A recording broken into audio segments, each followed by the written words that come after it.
रिज़्क़ के अंदर तंगी क्यों आती है? आजकल हर बंदा परेशान है, कारोबार बंद है, बेरोजगारी है, हर बंदा आज परेशान घूम रहा है, रोटी के पीछे चक्कर लगा रहा है। यार किसी तरह हम 2 वक्त की रोटी खा ले, यार किसी तरह मैं माल कमा लूं, यार किसी तरह मेरी दुकान चल जाए, माल जो है वो ठंडा पड़ा हुआ है, कारोबार ठंडा है। आखिर अब सवाल ये उठता है कि आखिर हमारे रिज़्क़ में तंगी आती ही क्यों है?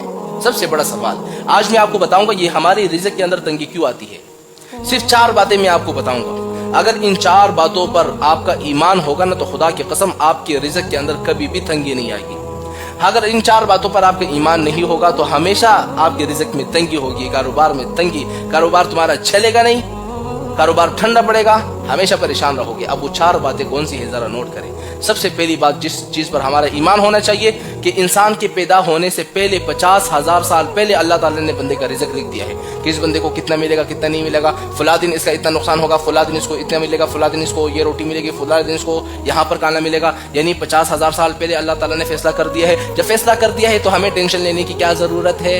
पहली बात हो गई। अब दूसरी बात क्या है? दूसरी बात यह है कि अल्लाह ताला कुरान मजीद में फरमाते हैं वफ़िस समाई रिज़्क़ुकुम, तुम्हारा रिज़्क़ तो आसमानों में है, जमीन में तो है नहीं।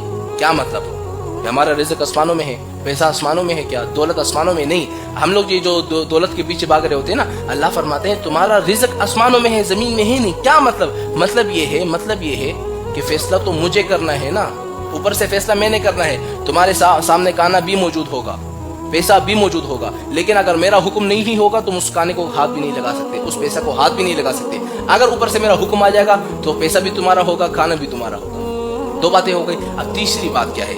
अल्लाह ताला कुरान मजीद में फरमाते हैं वमा मिन दाब्बतिन फिल अर्दि इल्ला अलल्लाहि रिज़्क़ुहा। अल्लाह फरमाते हैं कि दुनिया में जितनी मखलूक है, हर जानदार, हर जानवर, हर इंसान और जो आसमानों में है, फिजाओं में है, मछलियों, इन सारी जानदार लोगों की, इंसानों की जिम्मेदारी, रिज़्क़ पहुंचाने की जिम्मेदारी मुझ पर है, मेरे ऊपर वाजिब है, यानी मैं लोगों को पहुंचाऊंगा।